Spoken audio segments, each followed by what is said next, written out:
سلام گلاره هستم با برنامه انار سبز و هر بار شما رو با یه خوشمزه سالم گیاهی و یا وگان آشنا میکنم. تقریبا تمام کسایی که شکلات دوست دارن عاشق یه شیرینی هستن، یه شیرینی شکلاتی به اسم برانی و حتی به شنیدن اسمش آب از دهنشون راه میفته. امروز من میخوام شما رو با یک برانی وگان آشنا بکنم که نه تنها خوشمزه است بلکه سرشار از پروتئین، املاح، ویتامین و آنتی اکسیدان های مختلف هست. حالا اگر گفتید ماده اول تشکیل دهنده این برانی چی هست؟ ها؟ لوبیا. آره لوبیا، از همون که تو قرمه سبزی هم حتی ازش استفاده میکنیم. مواد مورد نیاز: لوبیای قرمز 500 گرم، جوی پرک شده 100 گرم، یک قاشق غذاخوری بیکینگ پودر، یک کوچولو نمک، 10 قاشق غذاخوری پودر کاکائوی تلخ، یک قاشق چای خوری وانیل، 50 میلی لیتر روغن نارگیل آب شده، 10 قاشق غذاخوری شهد مورد علاقتون، یک قاشق غذاخوری تخم شربتی به اضافه 3 قاشق آب، 100 میلی لیتر شیر گیاهی که من از شیر جوی پرک شده استفاده می کنم، 100 گرم پوره سیب.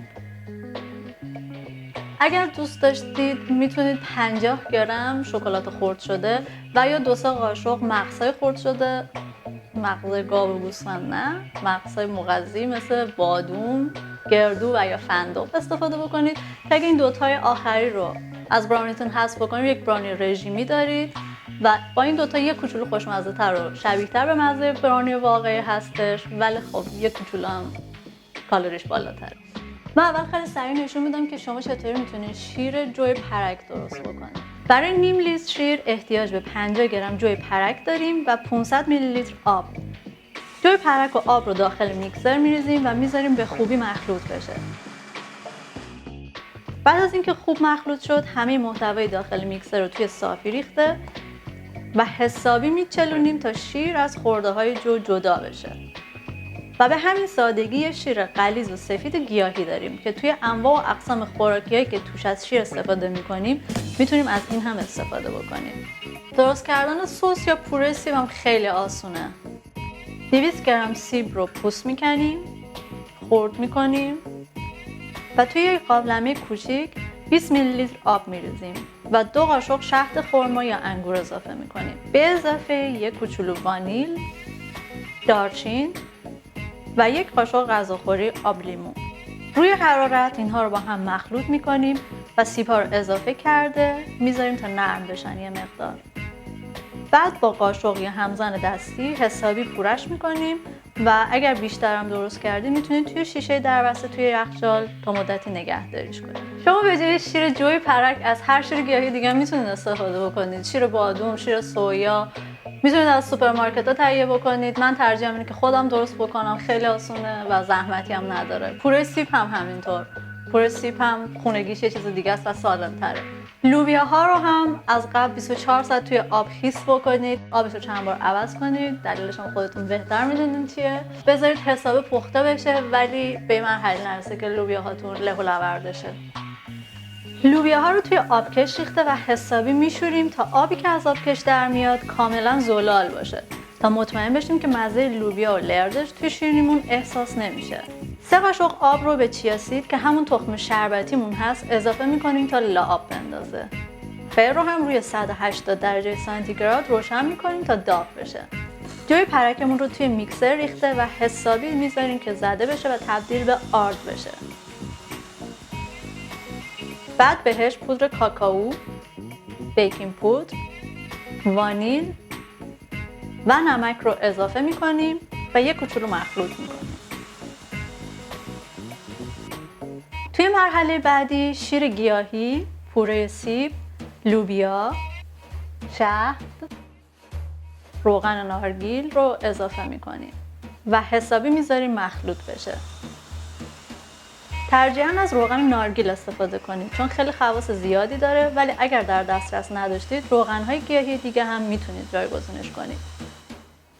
انقدر باید مواد با هم خوب مخلوط بشن که هیچ تکه درشتی توشون دیده نشه و کاملا مخلوط یک نواختی داشته باشیم. مخلوط رو توی کاسه ریخته و یا اگر از میکسر بزرگ استفاده میکنید همونجا بهش تخم شربتی، تکه‌های شکلات و گردو و فندق رو اضافه بکنید. چون این کیک تخم مرغ نداره به راحتی میتونید توی این مرحله بچشید و اگر به ذائقه شما کم شیرین بود شهد بیشتری اضافه کنید. قالب برانیمون رو چرب کرده یا با کاغذ فر داخلش رو میپوشونیم. مواد رو توی قالب ریخته و برای 20 تا 30 دقیقه توی فر میذاریم.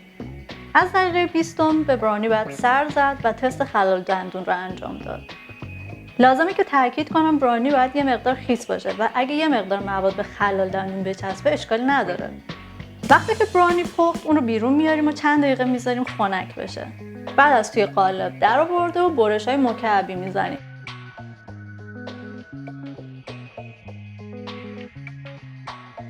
و میذاریم که کاملا خنک شه. البته اگر مثل من هات برانی دوست داشته باشین همون موقع چند تاشو داغ میخورین. برانی ها رو توی ظرف دربسته و توی یخچال چندین روز میتونید نگه دارید. البته اگه بمونه، من که تضمین نمیکنم. این شیرینی خوشمزه بمب پروتئین هستش و همونطور که دیدید از مواد سالمی مثل جوی پرک شده که یکی از پرخاصیت ترین و بهترین غلات هست و سرشار از بیوتین، ویتامین B1، B2، منیزیم، آهن هست تشکیل شده. یا تخم شربتی که ما از بچگی فقط توی شربت دیدیمش ولی خیلی خواص دیگه هم داره، خیلی کار جالبی باش میشه کرد، مثل اینجا که مثل تخم مرغ عمل کرد و مواد کیک ما رو به هم دیگه چسبوند و به خاطر خواص خیلی زیادی که داره تو سالیان اخیر توی اروپا و آمریکا هم خیلی مصرفش شیوع پیدا کرده و تازه کشفش کردن. ولی ما چی؟ از قدیم میشناسیمش. امیدوارم شما هم حتی یک بار این شیرینی رو درست بکنید و ببینید که دنیای سالم بودن هم میتونه جذاب، رنگی و لذیذ باشه. تا یک برنامه دیگه از انار سبز مراقب خودتون باشید و سالم زندگی کنید. خداحافظ.